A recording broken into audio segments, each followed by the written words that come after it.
Start. 4 राज्यों और एक केंद्र शासित प्रदेश के विधानसभा चुनावों के जैसे नतीजे सामने आए हैं, उनसे साफ है कि पश्चिम बंगाल, तमिलनाडु और केरल में जहां मतदाताओं ने बदलाव के पक्ष में मतदान किया, वहीं असम और पुदुचेरी में लोगों ने मौजूदा सरकार पर भरोसा कायम रखा।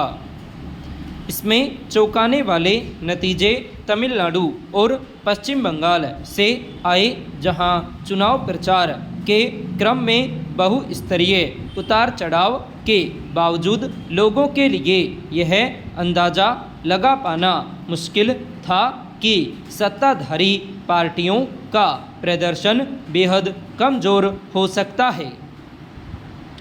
इन राज्यों में इतने बड़े उलटफेर की उम्मीद कम ही लोगों ने की थी। दरअसल पश्चिम बंगाल में तृणमूल कांग्रेस की सरकार के प्रति दिखने वाला जनसमर्थन चुनाव और मतदान के मोर्चे पर उलट नतीजे देने वाला साबित हुआ।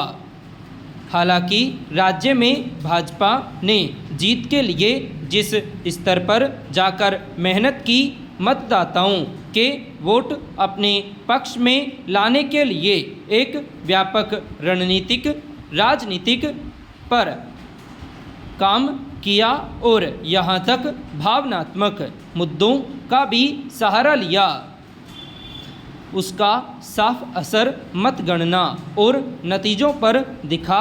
जाहिर है, लंबे समय के बाद अब पश्चिम बंगाल एक और सत्ता परिवर्तन का गवाह बन रहा है, जहां विचारधाराओं का सफ़र क्रमशः बदलता दिखा है। पैरा। वहीं तमिलनाडु में M.K.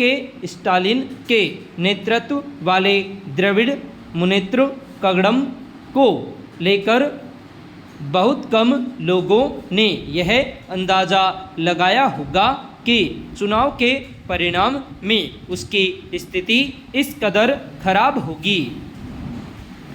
गौरतलब है कि फिल्मों की दुनिया से तमिलनाडु की राजनीति में आकर हाल के वर्षों में उभरे और अपने प्रशंसकों के बीच थलपति के नाम से मशहूर जोसेफ विजय ने अपने पहले ही चुनाव में राज्य की राजनीति में बीते कुछ सालों से एक छत्र राज करने वाले नेता M.K.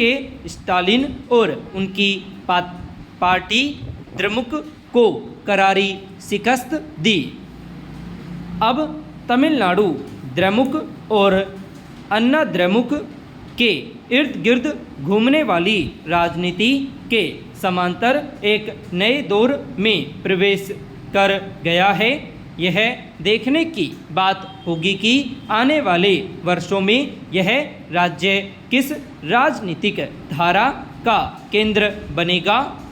जहां तक केरल का सवाल है, तो वहां आमतौर पर वामपंथी लोकतांत्रिक मोर्चे और कांग्रेस के नेतृत्व वाले यूनाइटेड लोकतांत्रिक मोर्चे के बीच सत्ता में फेरबदल होता रहा है। इस लिहाज से देखें तो 2 कार्यकाल के बाद वामपंथी मोर्चा सत्ता से बाहर हुआ है और अच्छी उपस्थिति के साथ कांग्रेस को महत्वपूर्ण जीत मिली है। पैरा। इसके अलावा असम में एक तरह से अपेक्षित नतीजे आए हैं, जहां भाजपा ने फिर से भारी जीत हासिल की है। यह तब भी संभव हुआ जब राज्य के मुख्यमंत्री हिम्मत बिस्वा शर्मा के रुख को लेकर कई तरह के विवाद चुनाव प्रचार के केंद्र में रहे। इसी तरह केंद्र शासित प्रदेश पुदुचेरी के परिणामों के मुताबिक वहां सत्तारूढ़ राजग गठबंधन ने एक बार फिर बहुमत हासिल कर अपनी सत्ता कायम रखी। कहा जा सकता है कि इन चुनावों में भाजपा ने जहां पश्चिम बंगाल असम और पुदुचेरी में जीत हासिल की, अपनी उपस्थिति साबित की, वहीं कांग्रेस भी केरल की जीत को अपनी बड़ी उपलब्धि बता सकती है।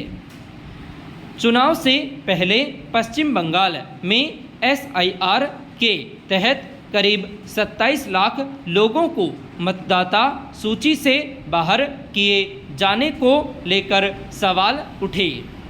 इसके बावजूद राज्य में मतदान का कीर्तिमान कायम हुआ।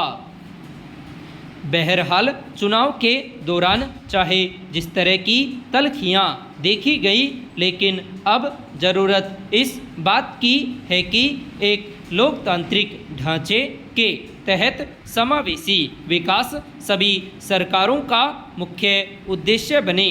पैरा। राष्ट्रीय राजधानी दिल्ली के विवेक विहार इलाके में एक रिहायशी इमारत में आग से 9 लोगों की मौत की घटना को लेकर जो बातें सामने आई हैं, उनसे सुरक्षा प्रबंधों पर ही सवाल खड़े हो गए हैं। इमारत में सेंधमारी से बचाव के लिए लगाई गई सेंट्रल लॉक प्रणाली, लोहे की मोटी ग्रिल और निकास के लिए वैकल्पिक बंदोबस्त न होना जानलेवा साबित हुआ।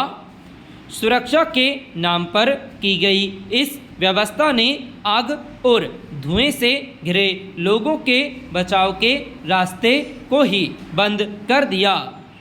सवाल है कि बड़े शहरों में बनने वाले आवासीय परिसरों में सुरक्षा इंतजामों की समय समय पर जांच क्यों नहीं की जाती। जब किसी इमारत में एक खतरे के मद्देनज़र कोई सुरक्षात्मक प्रबंध किए जाते हैं तो दूसरे जोखिमों को नज़रअंदाज क्यों कर दिया जाता है? क्या भवन निर्माताओं के साथ साथ स्थानीय प्रशासन की यह जिम्मेदारी नहीं है कि नागरिकों की सुरक्षा के लिए आवासीय परिसरों में सभी जरूरी व्यवस्थाएं की जाएं? पैरा। गौरतलब है कि रविवार तड़के हुई आग की इस घटना के दौरान इमारत की बिजली आपूर्ति बंद हो जाने से सेंट्रल लॉक प्रणाली ने भी काम करना बंद कर दिया और दरवाज़ा नहीं खुलने से लोग अंदर ही फंसे रह गए। जब बचाव कार्य शुरू हुआ तो बंद बालकनी और इमारत में पीछे की ओर लगी लोहे की मोटी ग्रिल की वजह से लोगों को तत्काल बाहर नहीं निकाला जा सका। बाद में ग्रिल को काटकर रास्ता बनाया गया, लेकिन तब तक काफ़ी देर हो चुकी थी। यही नहीं, इमारत में आने जाने के लिए केवल एक ही सीढ़ी थी। आपात स्थिति में निकासी के लिए वैकल्पिक मार्ग की कोई व्यवस्था नहीं थी।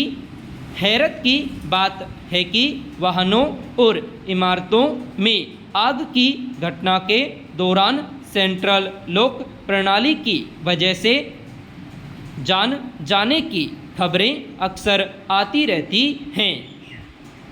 इसके बावजूद सुरक्षा के स्तर पर कहीं कोई गंभीरता नज़र नहीं आती है।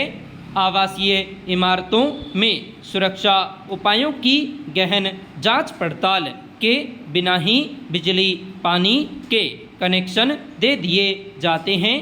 सरकार और स्थानीय प्रशासन को चाहिए कि इस तरह की अनियमितता और लापरवाही बरतने वालों की जवाबदेही तय की जाए ताकि नागरिकों की सुरक्षा से खिलवाड़ न हो।